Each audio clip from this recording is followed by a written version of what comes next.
All right. Welcome into the Paul Farrington Show. Paul, joined by Robert Ziggy Ziegler for a Packers-Bengals reaction. We'll bounce around week 6 of the NFL season. Kind of I'd say a mediocre slate today so far, Ziggy. Would you agree with that? Yeah, I mean it's not terrible. There were some good games, but the games already maybe weren't the most exciting, and then the way they've gone hasn't generated tons of buzz either. I feel that might be the way you could describe this Packers-Bengals game if you were a Packer fan today. So a lot of people, Ziggy, a lot of people who listen to this show, and actually it's kind of leaked into even non-listeners, just friends of ours, they think you're a Packers fan. And I always defend you. I always say absolutely not. You know, Ziggy is as core of a Viking fan as he could possibly be. But I want you to actually put yourself into the mindset of a Packer fan, that dangerous place, that world. It's pretty hard to do. That world we don't want to go into, even though it seems to be a much nicer world than the world we live in as sports fans. But try and get there for a second. And are you there? Oh, I'm there. Okay. Yeah, that didn't take long. Well, it didn't take very long. It's Tell me, if you were a Packer fan right now, how are you feeling after that game? So I put out a poll in our chat, and I said there's 4 options about how you feel. It's going to feel great, good, or all caps terrible. A couple people are saying great. That sort of surprises me. If I were a Packers fan, how would I feel about this? I'm firmly in that category. It's not a disaster, right? A disaster is losing the game. A disaster might have even been tying the game. But like, you didn't lose. You played okay football. There were times when the defense looked good. There were times when the offense looked good. Joe Flacco came in. But it's the Cincinnati Bengals. Even with Joe Flacco, this should be one of the worst teams in football. And I said pretty early on in the game, the Packers are letting the Bengals hang around in there. Mm-hmm. And then they kept hanging around and kept hanging around.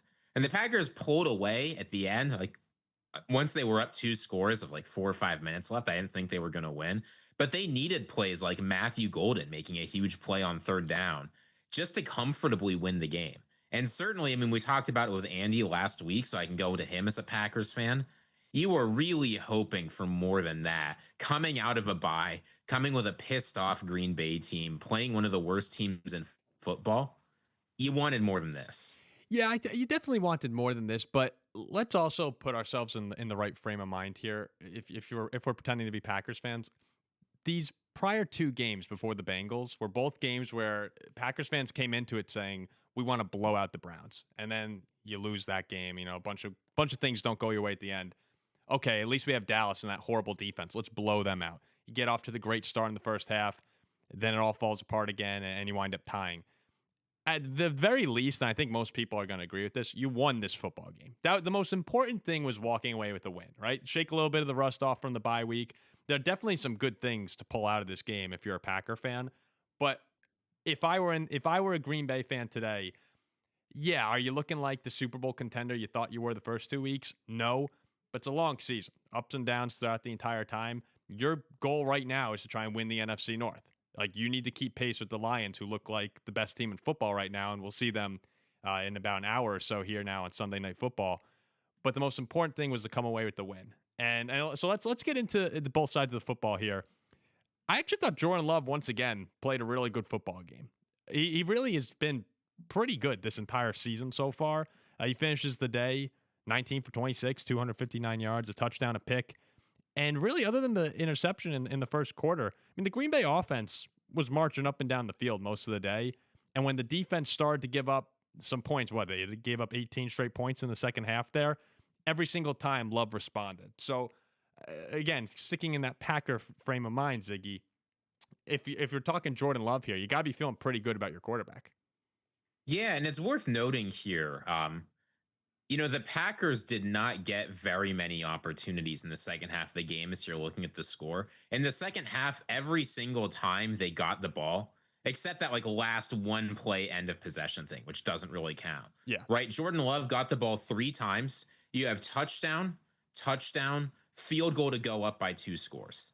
Like, they absolutely got the job done. The game didn't start off great. Like you said, there was that bad interception. And the whole first half, they punted twice. They got a touchdown once, and then they got 1 field goal on top of that. But one of the main criticisms I've seen Packers fans make about Matt LaFleur and this offense in general is that it doesn't feel like the adjustments were there.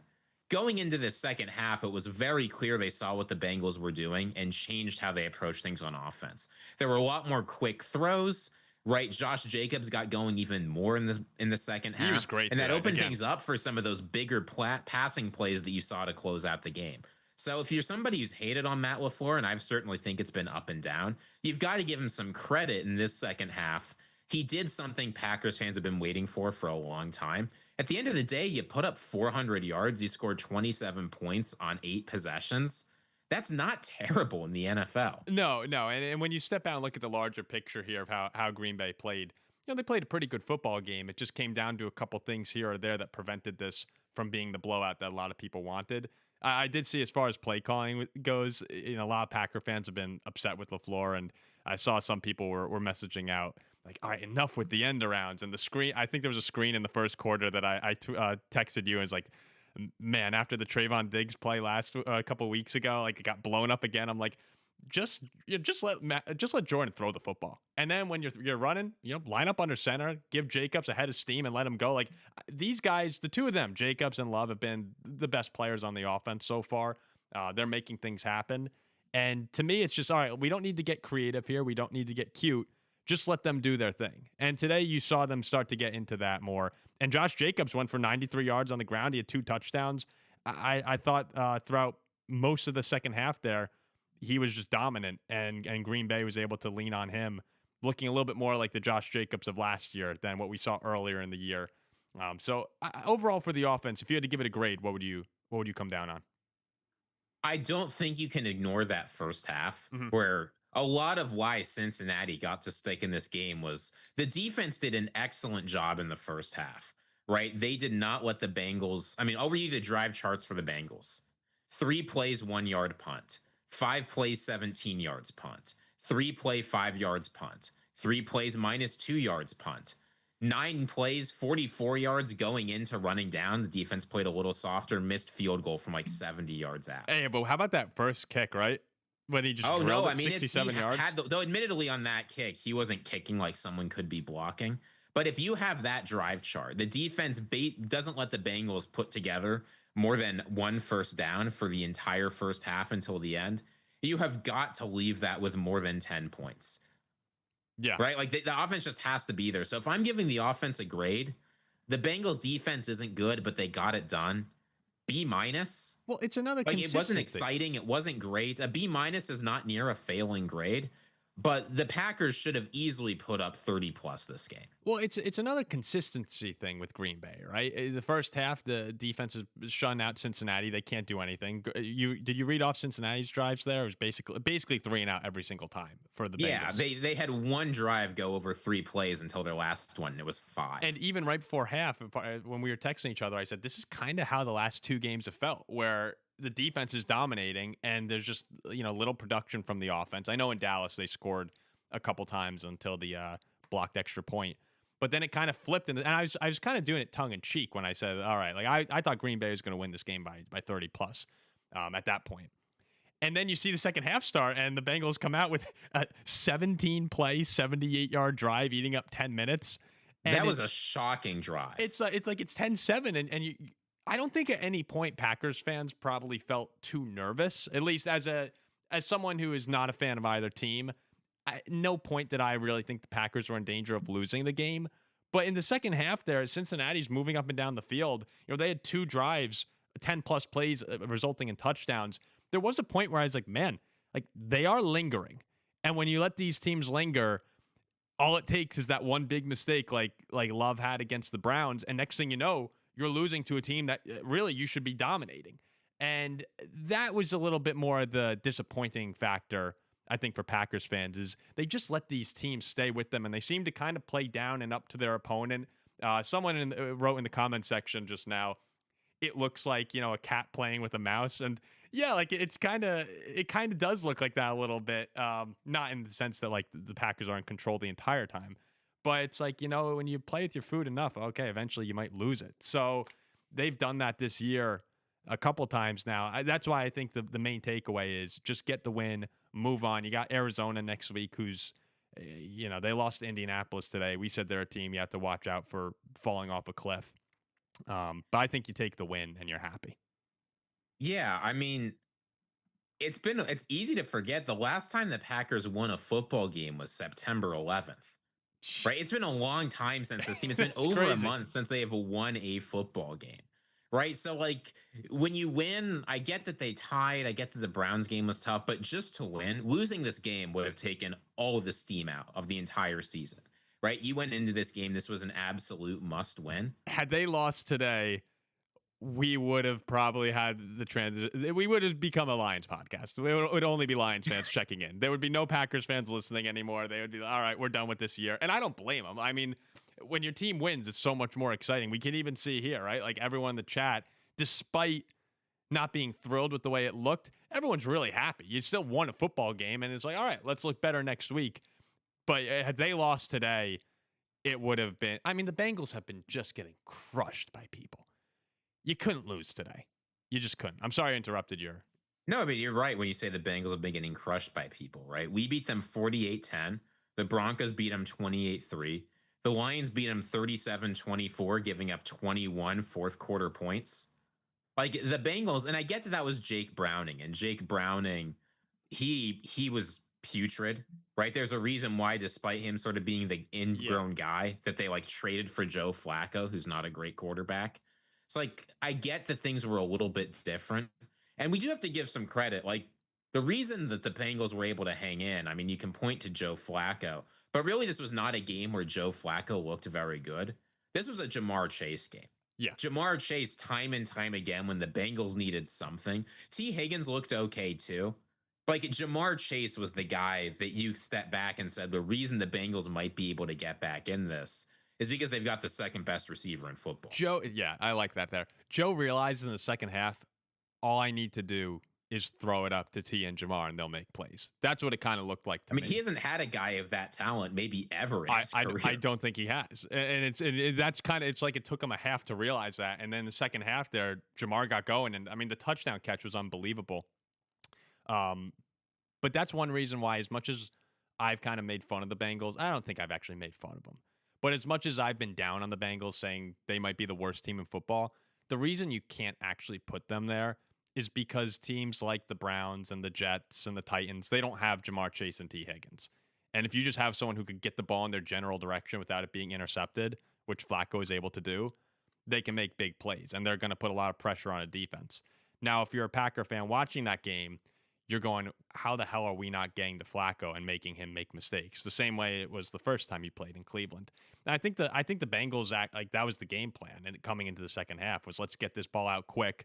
We're not going to try and have Joe hold this thing and look for deep shots. And you saw them attacking outside and attacking like 5 yards within 5 yards. Most of those drives kind of dink and dunk down the field.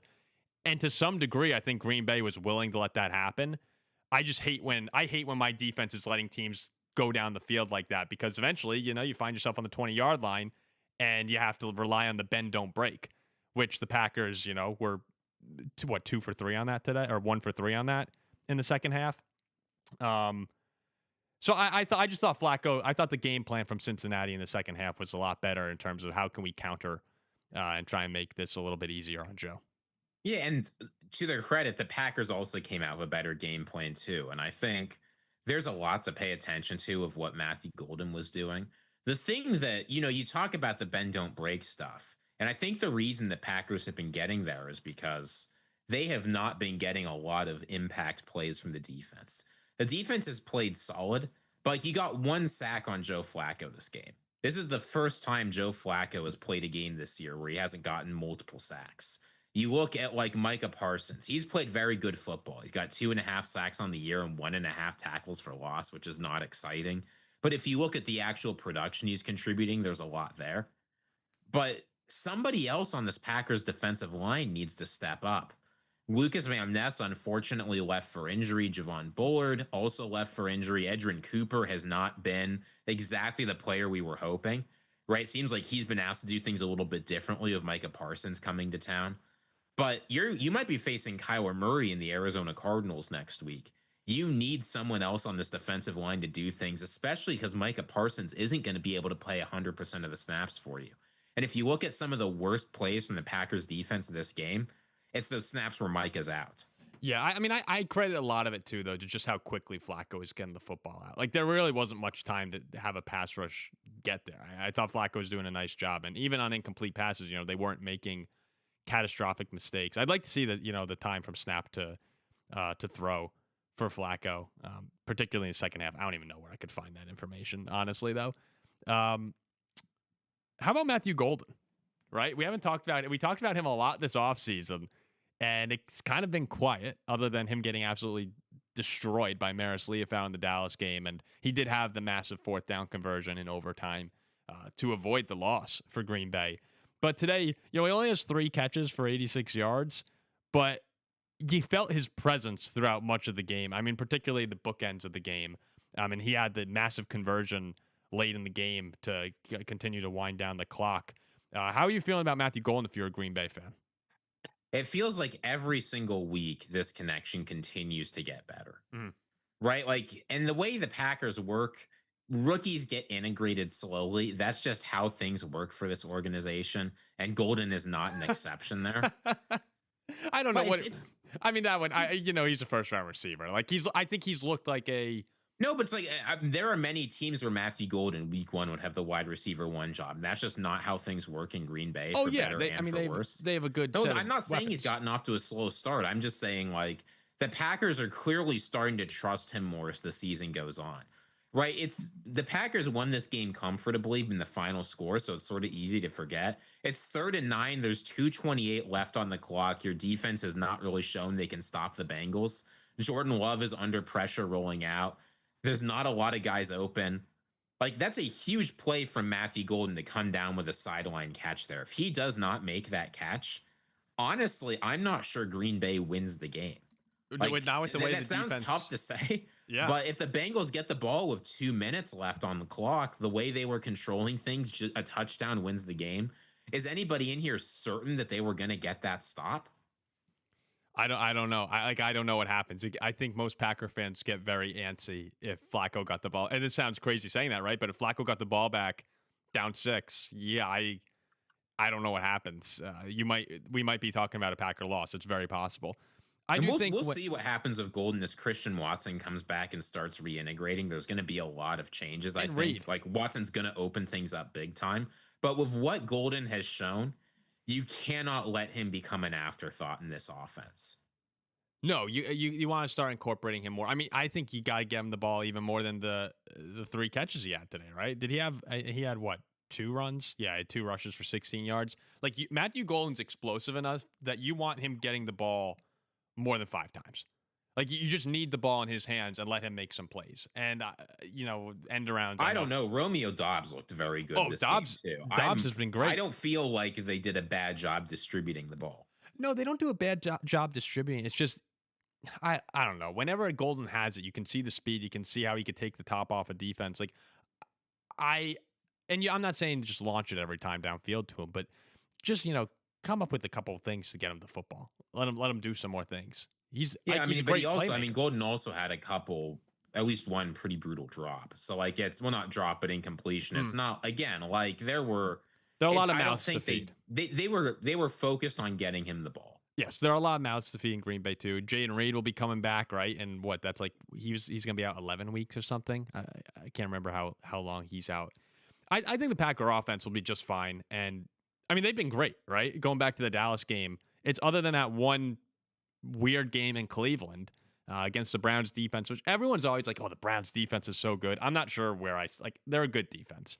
I don't think they're the best in football. This was a bad game for the Browns defense this week against the Steelers. Yeah, like the Browns did not play well today.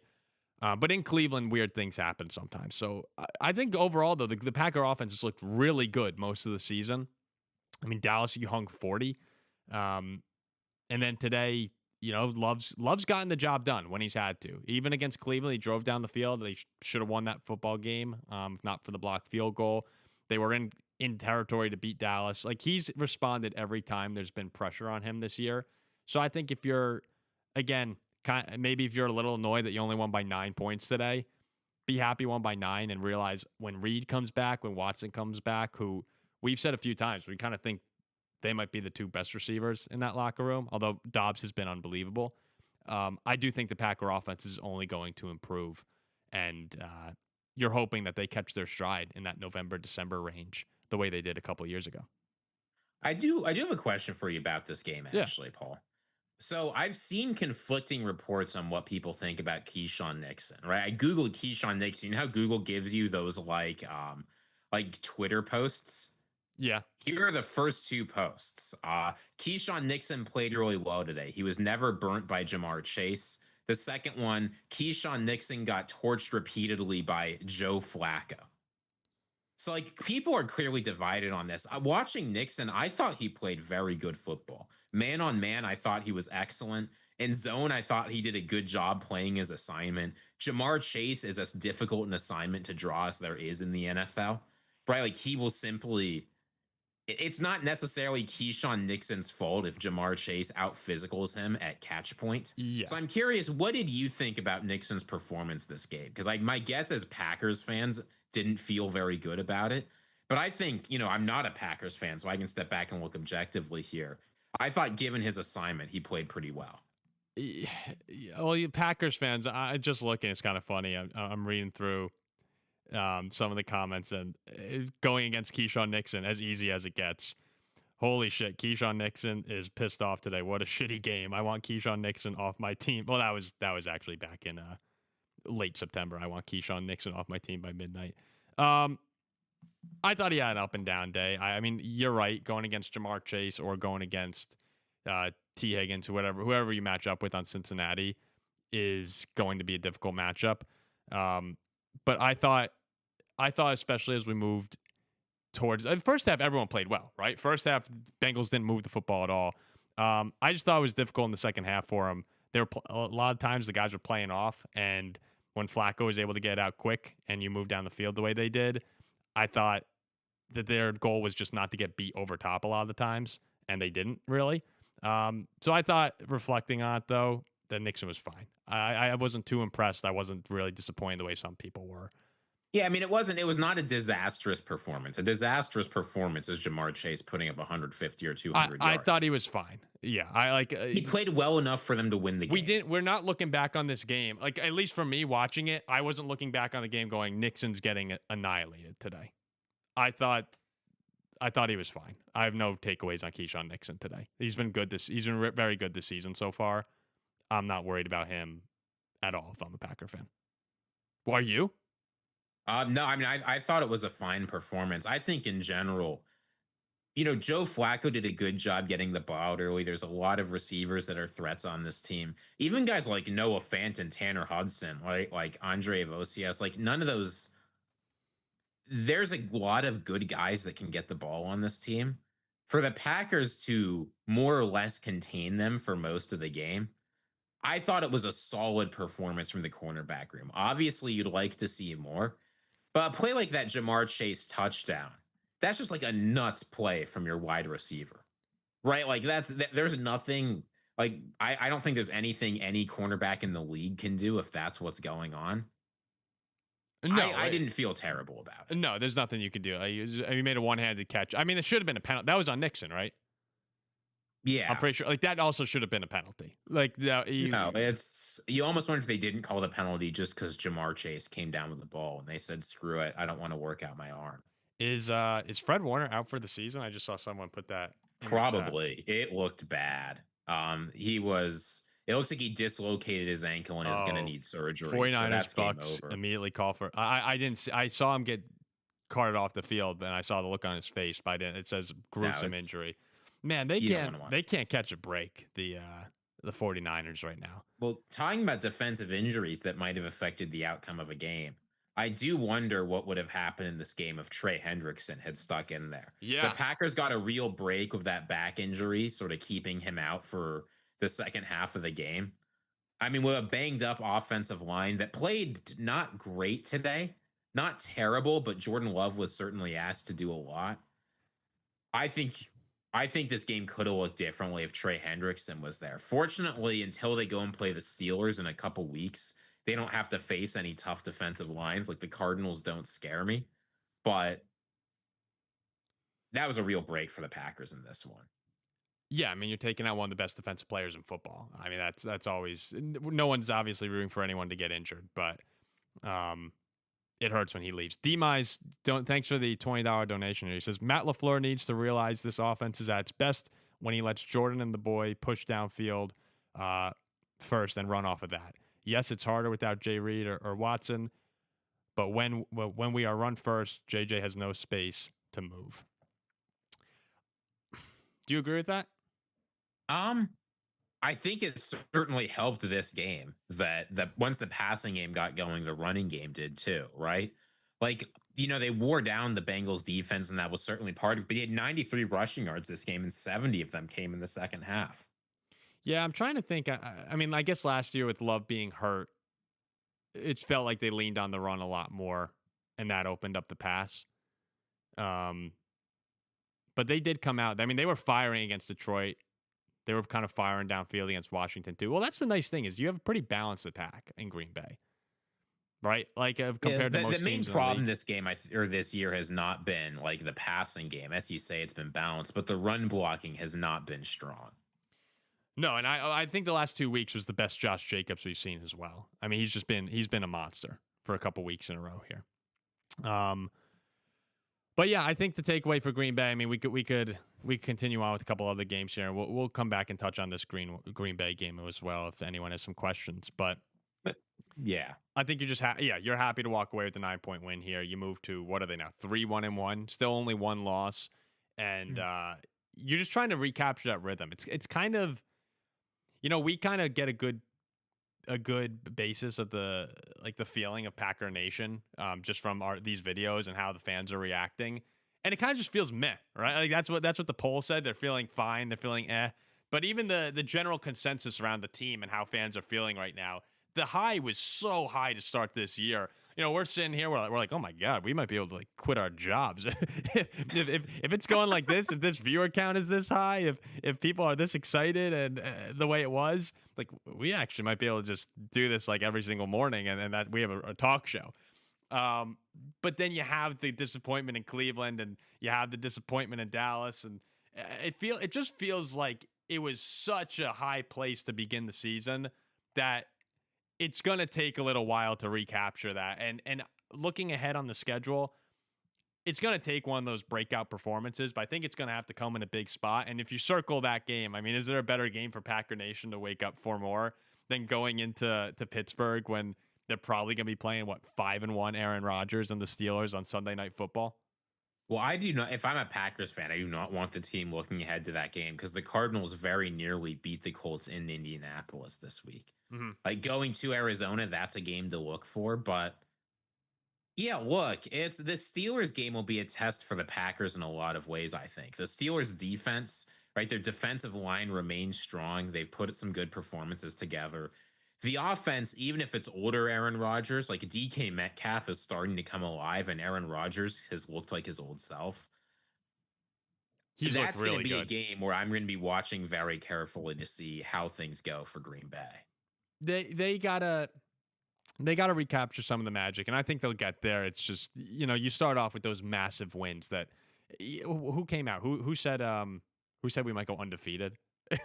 was that Rasheed Walker? I think came out and was like we might win out this year, and you start looking ahead so much. Well, that happens in all the sports, right? I was saying as Notre Dame fans, I feel like every time we've talked Notre Dame football, every single person I speak to, every person I hear in the media is just saying, hey, if this team wins out, they're in. Hey, if this team wins 10 in a row, we know they're going to get in. And then you look up at halftime against NC State, and it's like a 3-point game, and you're saying, what the hell's going on here? Winning is hard. That's what we used to say on Shamrock Sports, the media show that I did there back in the day. Winning is really hard, even in the NFL against the Cincinnati Bengals with 40-year-old Joe Flacco. So take your win, move on to next week, and take it 1 week at a time here. On that point, I read an article earlier today saying Texas revived their college football playoff hopes. And why did the author say it? They said, well, if Texas wins out, they can win the SEC and be in the tournament. That's like, folks, you still have to play Vanderbilt at home, go to Georgia, host Texas A&M, and play the rest of a schedule. It's very easy to get caught up in that. But if you won this week, you won this week, and that's all you can really ask for at the end of the day. Well, you know why Texas looked so good? It was because it was Jack's cap of the week. He had Oklahoma. Jack's on. The cap is cursed. I was over at Jack's house watching the Oklahoma Texas game, and I hadn't watched most of it. I was watching Notre Dame, and I walk in the house, and last time I had checked, Oklahoma was winning. Then I like zoned it. I was gone for like an hour, and I walked in, and Texas was just kicking their ass. I'm like, oh, and Jack is just sitting on the couch, head in his hands. He's like, Cab might be canceled. It might just be over. And he goes, well, you know what's not going to be canceled is Zigger Zach. 2-1 this week once again. You stay winning there. You stay winning. No, it was just so funny. Like, of course, Arch looked fantastic, and the other games that Jack picked all hit. So he was not very happy with it, but he was happy with the Steelers today, and we were talking about them a second ago. 4-1 now. Aaron goes 21 for 30 for 235, 2 touchdowns. Couple of the throws, there are a few viral clips going around. Aaron was throwing the football like there were a few prime Aaron Rodgers throws today. And I'm sitting back watching this, Ziggy. I almost fired out a few passive aggressive tweets about the Vikings' decision to not sign Aaron Rodgers. And I was like, you know what? I'm better than this. I'm not gonna be negative. I'm gonna just move on with it. I have to learn to let things go. But when I'm watching Rodgers just absolutely dot DK Metcalf, 15 yards downfield and the great touchdown throw, zip on it. I'm like, okay, is it time to start thinking about the Steelers a little bit differently, you think? I mean, I think it's time to start. The NFL MVP this year, I think, is about as open as it's been in a long time.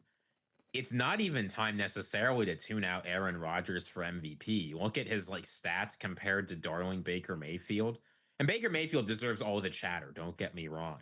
But Aaron and Baker, it's not that much of a difference. If this Steelers team wins 12 or 13 games and takes the North, which sounds much less crazy than it did at the start of the season, Aaron Rodgers should not be counted out to win most valuable player in the league. It looks like he's tied for 23rd best odds right now with Micah Parsons. That just seems crazy to me for a guy who's thrown for 1,200 yards, 10 touchdowns, 1 interception, is completing 70% of his throws, and is leading a Steelers team everyone thought would be mediocre or bad to a 4-1 record. That division right now is so bad. I mean, so if anyone didn't know, Jack had a parlay where it had the Phillies won the NL and the Steelers win their division with a couple other things he had that had already hit. Jack would have won like $20,000. And watching the end of that Phillies Dodgers game was just excruciating. I just got a text from Jack. It's like, I'm going for a long drive. Talk to you tomorrow. If you didn't see the way the Phillies won that game, it's the most devastating way you could possibly lose a baseball game. Yeah, it was brutal. But back to the Steelers, I don't think the Steelers are that good. But what's weird across all of football, pro and college right now, is I have no idea who's actually good. Every single week, we think the Jaguars are good when they beat the Chiefs, and good, can have a lot of meanings here. But if we're saying a top 12 team or so, we watch some teams playing, you're like, oh, they look really good this week. And the next week, you just see the Ravens lose to the injury-ravaged 49ers. Or the Rams, I'm sorry. The Rams lose to the injury-ravaged 49ers. Are the Rams good? Eagles, undefeated start. Now we see what happens against the Giants and the Denver comeback. Oh, Denver's good. And the Jets take them down to the wire in London. It seems like every single week, a team that we say, yeah, they're the real, they could be the real deal, all of a sudden is not the real deal. So Pittsburgh's one team that, yeah, they're 4-1. Who have they beaten? They've beaten the Jets, the Pats, where the Patriots had 5 turnovers, the Browns and the Vikings. I think the Steelers are a fine team. I just think that unless Lamar comes back and the Ravens can rattle off 10 in a row, I think they're going to be a division winner that's really vulnerable. Yeah, I mean, they have 2 games left against the Bengals. Well before Joe Burrow will be able to return. They still get to play the Chicago Bears. They still get to play the Browns. They still get to play the Dolphins. And when December 15th rolls around, it's the Dolphins game. Who knows who's going to be coaching that team? Who knows if Tua's going to be healthy? Yeah, I mean, it sucks that your Ravens games come near the end of the year. But finally, and I mean finally, the Steelers are favored to win the division. Now the Bengals are 2-4, the Ravens are 1-5, and the Browns are 1-5. Like Vegas decided, okay, guys, of like 4-game lead in the division is good enough that we can give them slightly minus odds. Yeah, it's about time that they're favored. Yeah, but like, look, the Steelers. I mean, they play the Bengals next week in Cincinnati, so that doesn't mean much if they win. But after that, you get to play the Packers, the Colts, and the Chargers. We will get to find out But who whether knows this Aaron about Rodgers team is any good. and who really even knows about the Chargers? But yes, if they go 3-0 in that stretch, you feel pretty confident. They go 2-1 in that stretch. 2-1, sure, 2-1. But that's the thing about a year like this where you kind of don't know who's good yet. It's outside of Detroit. Like I feel great about Detroit and everyone else. I feel good about Buffalo too. Yeah, for the most part, the defense leaves some questions. Yeah, but Buffalo will be a contender. Yes, those absolutely. are the two teams that you can pencil in as legitimate contenders. Absolutely. I'm trying to think. Is there anyone else? Like I think Philly and Kansas City will be again, but you're just not positive. Yeah, they haven't shown it on the field yet this year. And that's where if you're a Packer fan, I'm sorry, if that's where you're a Steeler fan, I was thinking Aaron Rodgers. If you're a Pittsburgh fan, at some point, right? Even if you're beating teams that aren't particularly good, you're stacking up wins and you're building momentum and you're getting home playoff games. And if we don't know who's good, at least that game's going to be in your building. And like I might think that they're a weak team, but if they're a weak team hosting a playoff game with a bunch of other question marks in the field, you got to feel decent about your chances to go on a little bit of a run. And I think this year's really open. So you got to be pumped up. It's too bad Jack couldn't make it here tonight, but he will be here for the Steeler Packer reaction after Sunday Night Football. I do just want to say we could touch on a couple games real quick before Sunday Night Football gets going. And good luck to everyone. By the way, I know we have a lot of Packers fans listening. I'm all in. Like, rooting for you guys with the Brewers. I really hope the Brewers can get this thing done. And by the way, shout out producer Zach for sniping yet another bot. Way to go. No, producer Zach sniped the bot. There's got to be. Could you put out a poll, Ziggy? Would the chat right now rather have a Brewers World Series or a Packers Super Bowl? Because obviously I'm a Yankee fan, but with my sister, we know what the answer is going to be. It's a chat full of Packers I think it'll be Brewers. I actually think it'll be Brewers win the World Series. It's not going to be Brewers, Paul. Yeah, right now. It's going to be overwhelmingly Packers Super Bowl. Look, from what I've seen, the Wisconsin people really, really want a Brewers World Series here.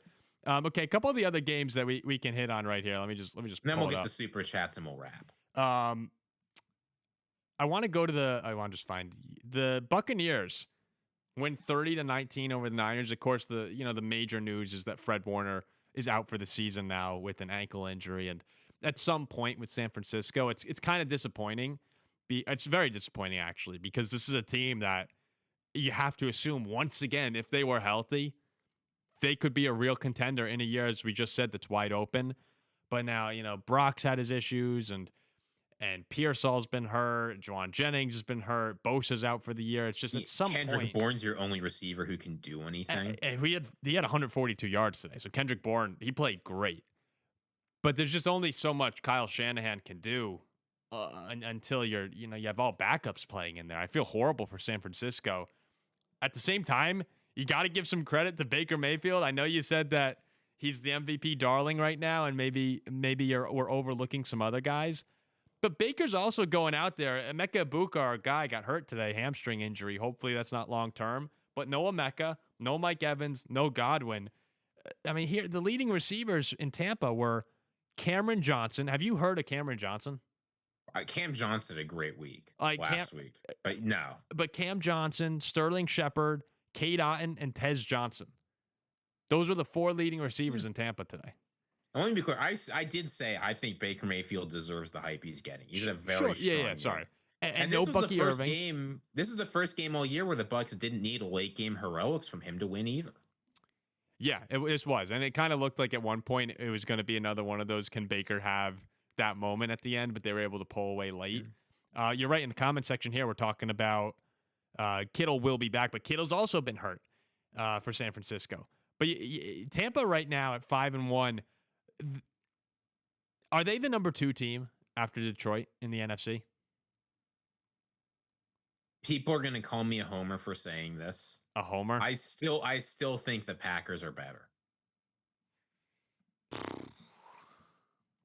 I want to make sure I'm not forgetting anyone here. So let me just really I quickly. think the Eagles are even after this loss are probably better.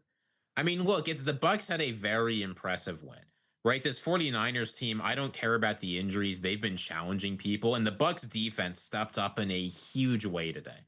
In a way that they hadn't in the previous games, right? I worried about them after the Philly game, after the Seahawks game that this defense just wasn't any good. But they gave 4 passing touchdowns to Sam Darnold. I'm very impressed with the defense. I'm going to have to go back and rewatch some of those snaps to see how it worked. That is the thing that gives me pause because last week I was saying that I didn't think the Bucks were that great a team. The defense stepped up big time, and that certainly changes things. The thing I worry about this Bucks team still is just besides Baker Mayfield and Mike Evans when he comes back, playoff games are won with superstars. You need superstar power to win playoff games in the NFL. I don't know who that's going to be on the Bucks. Really? Really? If Besides guys, Baker Mayfield, I don't know who it's going to be. I think they got enough offensive talent to get the job It's done. the same offensive talent they've had for years that hasn't been close to good enough to getting the job done. I think Baker's playing better than he ever has. One, I think Ibuka could be that guy. I mean, I think you don't think Evans is good enough in a playoff situation to have a big catch or Ibuka. Uh, Baker Mayfield has won one playoff game of the Bucks.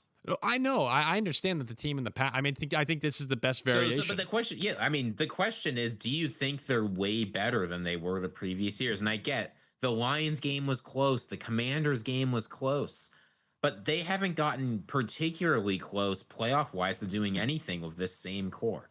So you can count on like rookie Emeka Egbuka to have him take the step forward, but I don't buy it. No, that's fair. That's fair. We'll have to see how teams are playing at the end of the season too, because yes, I mean, if you take last we year's, get to find out next week if the Bucks are legit when they go to Detroit. If they go to Detroit and beat the Lions, but they I beat will them say last year. they're number one. They beat them last year, early in the year. Like I see what you're saying of this team being different. I want to see them do something against one of the contenders, and they haven't gotten a chance yet. I'm not going to penalize them too much for that, but I want to see more from them. I think today was also obviously it's a big win because they're fighting for the 1 seed, but with the injuries that San Francisco does have, you had to win that game at home. And it would have been really impressive if San Francisco walked away. I think we're talking about the 49ers a lot differently. But Tampa's trying to enter into that top tier NFC contenders. And in a lot of people's eyes they have. Losing to this 49ers team would have raised a lot of the questions I think that you're bringing up about, okay, is this team just another version of last year's with, rookie Emeka Egbuka making big plays? So I like Tampa. I don't think they're great. I don't think they might end up with like 13, 14 wins. I don't think that they're in the same world as the Eagles or the Lions were last year. But they're very exciting. They're fun to watch, and I think in a year that's open, they have a good chance of making a little run. This is the year. best year for the Bucks in a long time, and it's the best opportunity given. It's the best Bucks team, and it's the best field for them to go against right now. I totally agree. Yeah. The stars are aligning. This is the best chance they've had since Brady came to town. I'm still not sold, but look, again, they go to Detroit next week. They go to Buffalo in a few weeks after that. Like, we will get to find out in the regular season whether they're legit or not. And honestly, if they can split those games, the Bucks have a real chance to get the 1 seed in the NFC. I'm not seeing a lot of people talk about this. I know. If they beat the Lions next week, the Lions, I think, are the Lions and the Eagles are the other teams that like have any chance at the 1 seed. The Eagles haven't looked great. The Bucks have a chance to get the tiebreaker. There's a real chance that Bucks-Lions game next week decides the 1 seed in the NFC, period. It very easily could. It absolutely can. I think Philly will also bounce back within the next couple weeks, but it's not vibes are not high in Philadelphia. I do want to shout out briefly, and we'll touch on these other ones a little quicker here. Drake May has been awesome lately. He is playing. I tried to tell you all he was the best QB in that draft. You did. Would you still take him over Jaden? Probably not. I'm gonna take him over Caleb all day long, though. They're all playing well right now. I think Bo's had his moments where he's looked really good. I think Caleb's improving. Drake is starting to look. Drake May is starting to look exactly like what you were hoping for Today, 261, 3 touchdowns. I mean, he was just whipping it all over the field. It looked awesome. Obviously, you go into Buffalo and win on Sunday Night Football, you're going to start getting more attention.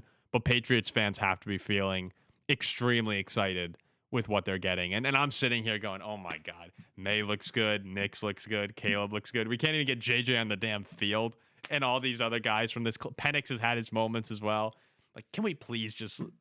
It's brutal. It is actually brutal out here. It's hard to be a Vikings fan. Watching these quarterbacks, all the second-year quarterbacks, have some great moments this year. And I know JJ had the fourth quarter. Awesome, okay? But watching the other quarterbacks all play really well, and then watching the quarterbacks we passed up on play so well. Like we had like 8 different guys that this could have worked out with. Speaking of Bo Nix and the Broncos, just a horrendous game this morning. Like, I didn't watch most of it. I went back and I rewatched. I was like zoomed through it. I deeply regret watching most of that game. 13-11. My dad walked in the room he hadn't watched and saw that the Broncos were backed up on like the 3-yard line. And just with the way the Jets were playing, he's like, oh, here comes a safety. Walked out of the room. The next play was the safety. Do you know what the Jets' total passing yards of that game was? I know they had 34 yards in the first half. Their total passing yards, right? So this includes sacks. What do you think the number was? Take a guess. They had 34 passing yards in the first half. What do you think total? I thought they had total yards in the first half was 34. I think they finished passing yards. Yeah. 52. Lower. Did they go negative in the second half? -10 total passing yards for the game. No, and Aaron Glenn was asked, does Justin Fields have, because this includes sacks being taken out, right? Okay. And NFL is counted against passing yards. Yes. But look, it's, Aaron Glenn was asked after the game, like, do you think does Justin Fields have the QB1 job? And he was outraged. He's like, what the F are you guys talking about? Like, of course he does. This Justin Fields thing has been a disaster. I owe the entire world an apology. Oh, sorry. I tried to make it sound like the Jets. Yeah, I need to own this. I tried my hardest to lobby for the Jets maybe not being a putrid team this year. It turns out they are far and away the worst team in the NFL. Despite putting up, funny enough, this was their first game since that Buffalo game. They've only had 2 games where they've gone under 20 points. They've gone over 30 in 2.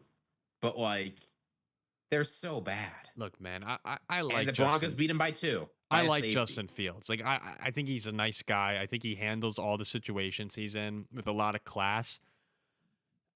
I mean, he's not a starting quarterback in the league. And in Pittsburgh, yeah, they got off to the good start last year, but there's a reason they moved to Russell Wilson. Right? And moving Justin over to the Jets of all teams, like you're not. The Steelers are a buttoned up organization where they can make things work. The Vikings right now are buttoned up. The Packers, they can make the best out of bad situations. The Jets are one where if you're kind of trying to figure it out, you don't want to be a New York Jet if you're trying to get your career back on track. And I just never in a million years.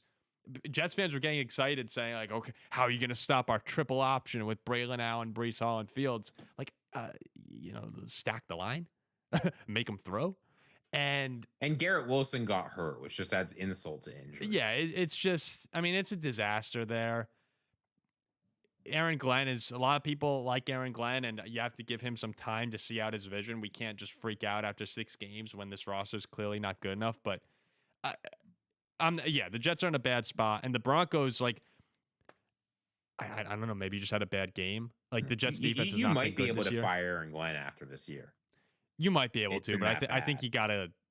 I think you gotta let him. I don't know. He's getting in fights with players on the sidelines. Like, it's London for the Jets the past 2 years. I mean, it's where Saleh lost his job. It's where Aaron Glenn seems to have completely lost the team. But yeah, you want to see more from the Denver Broncos, who are a team people are trying to make into a contender. And coming off a great victory in Philly, now maybe less great after what we saw the Giants did to them. But like beating Philly in Philly will always be an accomplishment. Mm-hmm. To come out and do this, even on the London trip, it's not what you were looking for. No, not at all. Broncos fans, I used to produce Liv Moods, who's a Denver sports personality. And I was just watching. I had a couple of her tweets come across. Like, what the hell is happening today? It's like I don't know. I don't. Maybe I got fooled too. I think Denver. My initial take on them was they weren't good, and over the past 2 weeks, or I guess over the past 2 weeks, the Bengals and Eagles game, I've been talking myself into it. Maybe I just need to stick with my gut.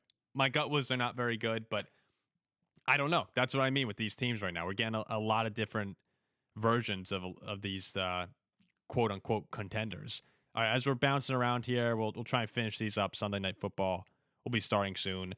Colts had a big win today to get to 5-1 as they're loosely contending for the 1 seed, right? I mean, I guess they are. Not when you're 5-1 through 6 games, it's not loose anymore. Yeah, I think once you get to the like 9-1, 10-1 record, which the Vikings have a few times, that to me is when maybe like 8-1 even.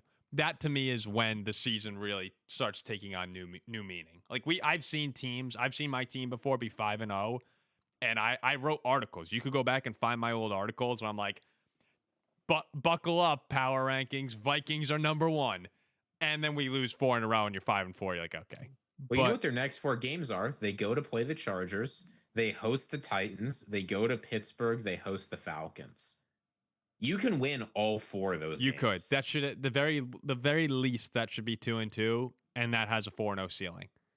But if we're sitting here at 9-1 with the Colts, that's when if I was wearing a Colts jersey and I'm writing for like Colts Forged on Fansided, I'd be like, new number 1 in power rankings, new number 1 Super Bowl contender. I like them though. They're a fun team to root for. Jonathan Taylor go 123 and a touchdown again today. They keep getting it done. Yeah, they got it done against Arizona. Chargers avoid disaster. The Chargers, they may have actually saved their season today. If you lose to Miami and you're 3-3, man. Yeah, I don't think the Dolphins are as bad as a 1-5 team because they have that quick strike ability, and now losing Tyreek obviously hurt a lot. But for the Chargers they're viewing themselves as Super Bowl contenders. Whether you agree with that or not, let's put it aside. They view themselves as Super Bowl contenders. You have to win that football game. And when the Dolphins took the lead with a minute left, and I thought they were done, and you just lost to the Giants, and then you had that putrid second half against the Commanders, I was like okay, like they're gonna be 20 in the power rankings this week. But Herbert has an unbelievable play avoiding the sack with Jalen Phillips in his face, and then Ladd McConkey makes a move, and next thing you know, you have Cameron Dicker splitting it through the uprights to win it, and all is well, or at least for today, all is well at 4-2. So they avoided massive blowback on their season. Let's see, what are the other games we have? Congratulations to the Raiders, I guess. Yeah, irrelevant to me. The Titans, that just goes to show how horrible the Cardinals' loss was. Like you're watching that game today. I don't know if a lot of people in the chat were. Cam Ward was getting lit up. Every time, it was either a highlight of him getting lit up or he was getting lit up for a new time. Yeah, he took 6 sacks. They destroyed him today. The Titans, I actually think are the worst team in football. I know the Jets have been terrible, but the Titans have just been putrid this season. Do you think Callahan? Do you think he survives? Like he looks totally lost coaching this team. It's not the record. I did not expect him to have a good record, but the offense it doesn't look like they know what they're doing out there. He's done. And I like Ward. I think Ward's had a couple moments where you see the arm angles and you see the velocity he puts on the ball, tight windows sometimes. I don't think Ward is bad. Like I feel like he's someone that you kind of enjoy having as your rookie quarterback, seeing what you can do with him. They just haven't done it well. Do you think Callahan's coaching by Thanksgiving? I don't know if they like their interim guys more. Like that's always a hard question. When do you fire your coach? But he's not making it through the season. The Rams beat the Ravens 17-3. I mean, the Ravens Whatever. are just been terrible. The Rams also looked really bad. Like that was not a fun game to watch. The one Zigger Zag miss. The Carolina Panthers beat the Dallas Cowboys.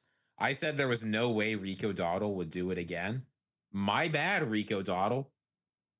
Yeah, Sorry, you went for over 200 scrimmage yards again. I My told you. bad. I told you when you were doing that. I was with you. I thought the Cowboys would win, but we said watch out for the Rico Dowdle revenge game. I didn't. Clearly, I was like the Cowboys defense. I thought this guy's a bum. Rico Dowdle, when you run for what 204 and 183 back-to-back weeks, Chuba Hubbard's really good. Chuba's lost the job. Like, well, I think Chuba will get carries again, but that's a split backfield now. If you're a fantasy manager and you had Chuba Hubbard, you're like, what the hell's going on here? Oh yeah, you are. But you have to play him. You have to keep playing Rico. Like the Panthers are 3-3. They're back in contention. Yeah, I mean, if you're the Panthers and you squint, you can say we haven't played the Bucs yet. I mean, Our schedule is pretty easy for the have to rest of the squint. year. You really have to squint. No, but like this is how, like, if they're right now in their internal locker room, they play the Jets next week. That should be a win. They're saying we're going to be 4-3. We can win this division. Weird year. Last game, Seahawks beat the Jaguars 20-12. The Seattle defense is just all over Trevor Lawrence today. They had 7 sacks. This game was not as close as the score. No, Jackson Smith and Jigba was unbelievable. The story of the game, there's 2 stories. It's the Seattle defense all over Trevor, and it's Jackson Smith and Jigba. He goes for 8 catches, 162 yards, and a touchdown. He had a 61-yard bomb as well as one of those catches. I think I thought Sam was okay today, but Seattle's defense is the real deal, and that was a pretty convincing bounce back for them after the loss against Tampa. I think Seattle and Jacksonville, maybe you could view them kind of similarly in the AFC and NFC. And Seattle walked into Jacksonville today like, no, we're on a different tier of the quote unquote contenders. They're gonna be. You think they'll win the division? Seattle and the Rams. I mean, they're certainly in contention to win the division. I mean, the Rams, all of it depends on Stafford's health at the end of the day. Mm-hmm. The 49ers, this was a tough loss. Like Sam Darnold has quietly over the past 3 weeks thrown for 650 yards and 6 touchdowns. He still has those moments, very though. Clean, very efficient football. But the thing is, Ziggy, and I agree with you. I'm watching these games, and I think Sam's been great, but he's still having these moments. You know, he throws the pick at the end of the Tampa game, and I'm not trying to bag on Darnold at all. I think he's had a really good year. Well, the Tampa game's not the game to point to. He completed 83% of his passes for 350 yards. Again, no. This is the point I'm making. I think he's been great, but there's still that like one big play, right? He turns it over on his side of the field. Tampa wins the game today. He got crushed, right? But he just throws it up in the air. Jacksonville had a real shot of picking off that football at the end of the game with another opportunity to go tie it, like in Seattle territory. That's the one thing I'd say is for Sam Darnold criticism is you got to eliminate that back-breaking play that we've seen. And yeah, he probably won't. But I thought Seattle looked really good today. 2012, but as you said, not that close. ETN, who's been unreal all year, 12 carries for 27 yards. I mean, they just shut them down. All right, I think that's just about it. We have some. Let's hit these super chats, and then we can go watch the Lions beat the Chiefs. All right, let's go ahead. Give them. We got a couple super chats here. There's only a few. One's from Jorge Martinez. These are of course all about the Packers games. This is a Packers channel apparently. I feel like LaFleur has different game plans for good and bad teams, and it pisses me off.